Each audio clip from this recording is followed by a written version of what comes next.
السلام علیکم ناظرین، میں ہوں آپ کا ہوسٹ منیر احمد۔ آپ اس وقت دیکھ رہے ہیں فورس پلر چینل۔ اس وقت میرے ساتھ موجود ہیں سینئر تجزیہ نگار جناب رانا شہباز حیدر صاحب، جن کی پاکستان کی سیاست پر بڑی گہری نظر ہے۔ آئیے ان سے پوچھتے ہیں پاکستان کی موجودہ صورتحال کے بارے میں۔ جی رانا صاحب۔ الصلاۃ والسلام علیک یا رسول اللہ، الصلاۃ والسلام علیک یا حبیب اللہ۔ جی منیر صاحب، پاکستان کی صورتحال جو ہے، پاکستان اس وقت بڑے نازک دور سے گزر رہا ہے۔ آپ یہ کہہ لیں کہ پاکستان کی پارلیمنٹ بھی پوری نہیں ہے، صوبائی حکومتیں بھی پوری نہیں ہیں، اور جو جمہوری اقتدار ہوتے ہیں وہ بھی مکمل نہیں ہیں۔ جی، جب عدم اعتماد کامیاب ہو گئی تھی تو عمران خان کو چاہیے تھا کہ وہ اس کو خوش دلی سے قبول کرتے اور اپوزیشن میں جا کر بیٹھتے اور اپوزیشن کا کردار ادا کرتے، پارلیمنٹ کو عزت دیتے، دھرنوں کو عزت نہ دیتے۔ جمہوری نظام جو ہے اس میں یہ عدم اعتماد جمہوریت کا حسن ہے۔ خان صاحب اپنی اکثریت کھو بیٹھے، لیکن آپ پارلیمنٹ کے ممبر ہیں، آپ کو چاہیے تھا کہ آپ پارلیمنٹ میں جا کے بیٹھتے اور پارلیمنٹرین ہونے کا ثبوت دیتے ہیں۔ یہ تو ضدی بچے کی طرح ہے، ضدی لاڈلے کی طرح ہے کہ میں وزیر اعظم نہیں تو پاکستان ہی نہیں چل سکتا۔ یہ تو ایک بڑی ہی غلط بات ہے اور یہ غلط روایات پڑھنی نہیں چاہیے۔ پاکستان پیپلز پارٹی کو آپ دیکھ لیجئے، جب بھی کبھی کوئی معاملات ہوئے ہیں وہ انہوں نے کہا کہ نہیں، پارلیمنٹ کو ختم نہیں کرنا ہے۔ آصف علی زرداری صاحب، اس معاملے میں ان کا موقف بڑا سخت اور کلیئر ہوتا ہے کہ پارلیمنٹ کو نہیں ہم نے چھوڑنا ہے، پارلیمنٹ میں رہ کر آپ اس میں تبدیلی لے کر آئیں۔ جب مولانا فضل الرحمان صاحب پاکستان میں دھرنوں کی اور لانگ مارچ کی کال دے رہے تھے تو اس وقت بھی آصف علی زرداری صاحب کا بڑا ہی کلیئر ان کا موقف تھا کہ نہیں، ہم نے پارلیمنٹ میں بیٹھ کے پارلیمنٹ کو کے اندر تبدیلی لے کے آنی ہے۔ آخرکار وہی ہوا، پارلیمنٹ میں بیٹھ کے انہوں نے اقتدار جو ہے وہ عدم اعتماد سے ختم کر دیا، اور جس کی وجہ آپ دیکھ لیں، خصوصی طور پر خان صاحب کی جو اپنی پارٹی ہے وہ ان میں اکثریت کھو بیٹھے تھے، ان کے اتحادی جو تھے وہ بھی ان کو چھوڑ چکے تھے۔ تو اب یہ دیکھیں، پارلیمنٹ کا حسن قائم رکھنا چاہیے تھا، خان صاحب کو وہاں بیٹھ کے اپوزیشن کرنی چاہیے تھی۔ آج جو وہ پریس کانفرنس کر رہے ہیں کہ میں ان کو یہ نہیں کرنے دوں گا، میں ان کو فلاں نہیں کرنے دوں گا، آپ جب اس قانون ساز ادارہ جو ہمارا سب سے بڑا ادارہ ہے وہ پارلیمنٹ ہے، آپ اس کو چھوڑ کے بھاگ گئے ہیں، تو آپ باہر بیٹھ کے کیا کریں گے؟ بیک ڈور والا راستہ بند کر دیں خان صاحب، پارلیمنٹ کو عزت دیں۔ پارلیمنٹ میں بیٹھ کے جس طرح انہوں نے اپوزیشن کی ہے، آپ بھی وہاں بیٹھ کے اپوزیشن کریں، ان کے غلط کاموں کی نشاندہی کریں اور اچھے کاموں کو ان کے سراہیں، تاکہ پاکستان کسی ڈگر پر چل پڑے۔ پاکستان اس وقت بہت نازک دور سے گزر رہا ہے اور پاکستان کی محب وطن ہونے کا ثبوت دیں۔ آپ کیا کر رہے ہیں؟ آپ اداروں پہ اٹیک کر رہے ہیں، آپ جیسے آئے تھے آپ پھر وہی راستہ ڈھونڈ رہے ہیں، لیکن آپ کو یہ راستے چھوڑنے پڑیں گے، آپ کو جمہوری ہونا پڑے گا، آپ کو عوام کی طاقت پر آپ کو آنا پڑے گا، آپ عوامی ہونا پڑے گا آپ کو۔ اب آپ بیک ڈور چھوڑ دیں۔ پارلیمنٹ میں اب بھی موقع ہے، آپ کے استعفے موجود ہیں، وہ بھی کہتے ہیں کہ آپ اب تشریف لے آئیں۔ آپ کو پارلیمنٹ میں بیٹھ کے پارلیمنٹرین کا کردار ادا کرنا چاہیے۔ پاکستان اس بات میں اس وقت جو نازک دور سے گزر رہا ہے، معیشت تباہ ہے، غریب جو ہے وہ غریب تر ہو گیا ہے اور امیر تر ہو گیا ہے، اور یہ صرف سیاستدانوں کی نااہلی کی وجہ سے ہوا ہے اور نااہلی کی وجہ سے ہوا ہے۔ لہٰذا میں یہ سمجھتا ہوں منیر صاحب کہ پارلیمنٹ جو ہے وہ آپ کا بہترین ذریعہ ہے، آپ کا تنقید کا، آپ کا وہاں بیٹھنا، یہ بہت ہی خوش ہوگا اگر آپ پارلیمنٹ میں واپس چلا جائیں۔ جی رانا صاحب، پاکستان کی کرپشن کی اصل کہانی کیا ہے جو پچھلے 3-4 سال میں یہ جو چلی ہے؟ منیر صاحب، یہ کرپشن جو شور ڈل رہا ہے یہ کچھ بھی نہیں ہے۔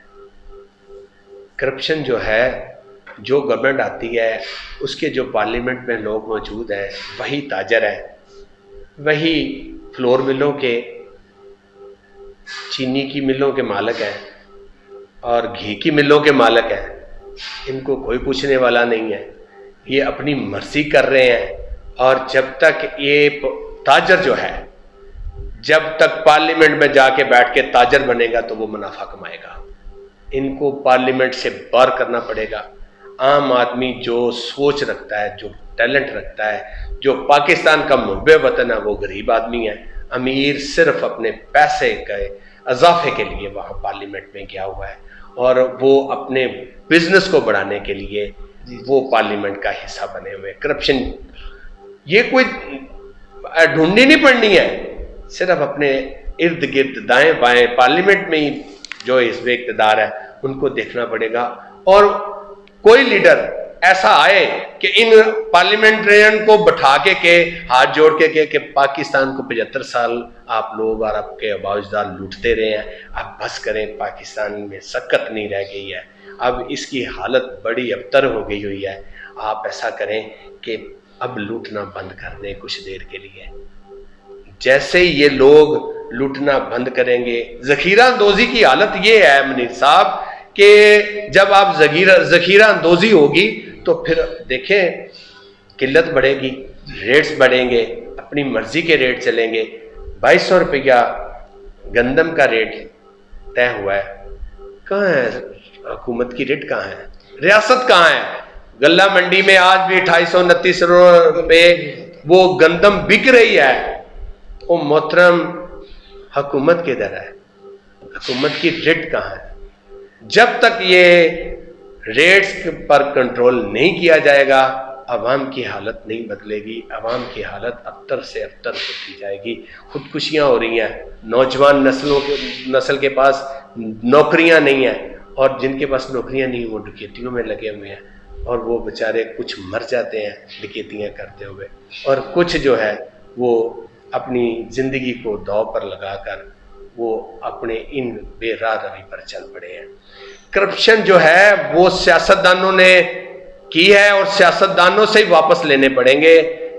ہمیں اپنے منتخب جو نمائندے ہیں ان سے سوال کرنا چاہیے کہ آپ ہمارے لیے کیا کر رہے ہیں، پارلیمنٹ میں کیا بات کی ہے، پارلیمنٹ میں ہماری کیا بات کی ہے۔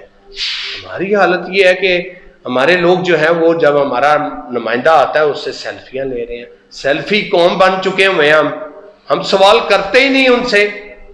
ہمارا حق یہ بنتا ہے عوام کا کہ اپنے منتخب نمائندوں کو ہم نے ووٹ دیے، ان کو کہا ہے کہ ہمارے لیے وہاں جا کے پارلیمنٹ میں بات کریں، تو ان سے جب تک ہم سوال نہیں کریں گے کہ ہماری حالت کے ذمہ دار تم لوگ ہو اور ہم تم لوگوں کے گریبان پکڑیں گے، تبھی یہ صورتحال چینج ہوگی۔ کرپشن کی حالت دیکھ لینا، جب خان صاحب تھے خان صاحب نے اپنے ہی کچھ ساتھیوں کو اس طرح کیا کہ عبدالعلیم خان صاحب کو پکڑا چھوڑ دیا، جہانگیر ترین خان صاحب کو پکڑا چھوڑ دیا۔ کیوں محترم؟ یہی تو کرپشن ہے۔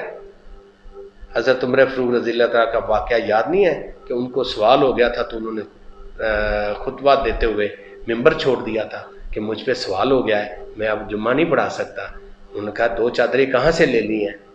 آپ کا تو قد بہت لمبا ہے اور آپ کو تو 1 چادر ملی تھی، آپ کا تو اس میں سوٹ نہیں بنتا تھا۔ تو وہ ممبر سے اتر آئے تھے۔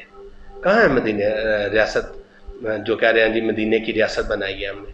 تو جب تک ان کے مدینے کی ریاست کے اصول نہیں اپنائیں گے تب تک یہاں کوئی ریاست قائم نہیں ہوگی، اور جب تک ریاست قائم نہیں ہوگی، ریٹ قائم نہیں ہوگی، تو یہ کنٹرول نہیں ہوگا۔ یہ تاجر سارے اسمبلیوں میں بیٹھے ہیں، چور ہیں، سب کے سب پارٹیوں کے چور ہیں، اور سب کے سب جن کا داؤ لگ رہا ہے وہ لوٹ کسوٹ میں لگے ہوئے ہیں۔ ان کو ماس نوچنا آ گیا ہے، اور یہ ماس نوچ رہے ہیں پاکستانی قوم کا۔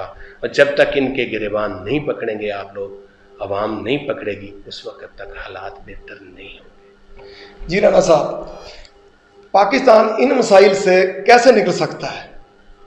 آپ کا کیا خیال ہے؟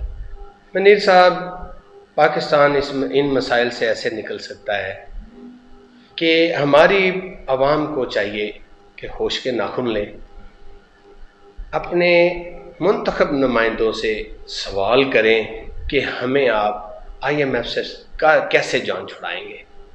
آئی ایم ایف ایک کینسر ہے، ایک کینسر کی طرح ہے آئی ایم ایف، جو پاکستان کو چمٹ گیا ہے، اور جس کی وجہ سے آپ یہ کہہ لیں کہ اس کی میڈیسن ایک ہے، وہ عمران خان اس کو وہی میڈیسن دے گا، شہباز شریف آئے گا تو وہ بھی وہی میڈیسن دے گا، کیونکہ کینسر کی میڈیسن میں آپ ٹائیفائڈ کی میڈیسن تو نہیں دے سکتے۔ آئی ایم ایف نے جو آپ کے ساتھ، آپ کے ملک کے ساتھ معاہدے کیے ہیں، عمران خان کریں یا شہباز شریف کریں یا نواز شریف کریں یا آصف علی زرداری کریں، یہ ایک ظلم ہے، اور جب تک ہم آئی ایم ایف سے نہیں نکلتے، یہاں غریب غریب تر ہوگا، امیر امیر تر ہوگا۔ مسائل یہ ہے کہ خان صاحب کہتے ہیں کہ میں نے جو اپنا دور گولڈن دور گزارا ہے، اب یہ مہنگائی کر رہے ہیں۔ جب وہ موجود تھے تو وہ بھی آئی ایم ایف کے کہنے پر ہی سب کچھ کر رہے تھے۔ آئی ایم ایف سے جو معاہدے آپ لوگ کرتے ہیں، ٹھیک ہے پاکستان کو قرضہ لینا پڑتا ہے، آپ جب تک اپنی عیاشیاں کم نہیں کریں گے، چائے کا کم کرنے سے نہیں ہو جانا پاکستان کی بہتری آ جانی۔ آئی ایم ایف سے نکلنے کے لیے آپ کو لگژری گاڑیاں چھوڑنی پڑیں گی، لگژری لائف چھوڑنی پڑے گی، جو سرکاری خرچے پہ آپ لوگ کرتے ہیں۔ یہ چیزیں جب تک یہ نہیں کریں گے، ان مسائل سے پاکستان نہیں نکل سکتا۔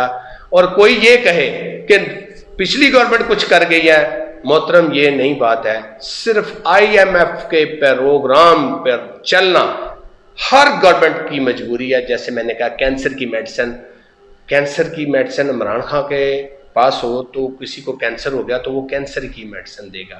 پاکستان کو اس وقت کینسر ہو چکا ہے، اس کی میڈیسن آئی ایم ایف ہے۔ آئی ایم ایف جو آپ سے کہے گی وہی آپ ڈوز دیں گے پاکستان کو، اور وہ ڈوز دی جا رہی ہے، اور پاکستان کی عوام کو کوئی پرسان حال نہیں ہے۔ دیکھیں، چینی چور ان کی گورنمنٹ میں موجود تھے، آٹا چور ان کی گورنمنٹ میں موجود تھے، انہوں نے ان کو تو پکڑا نہیں، اور وہ مزید جو ہے جب ان کے ساتھ تھے تو وہ بالکل ٹھیک تھے، جب وہ ان سے علیحدہ ہوئے تو وہ دنیا کے غلط ترین انسان ہے، اور ان کا عمل ان کو برا لگ رہا ہے۔ اور جب انہوں نے پاکستان پہلے رکھنا پڑے گا، پاکستان کی غریب عوام کو پہلے رکھنا پڑے گا، تبھی یہ مسائل حل ہوں گے۔ آئی ایم ایف سے جان چھڑانی پڑے گی۔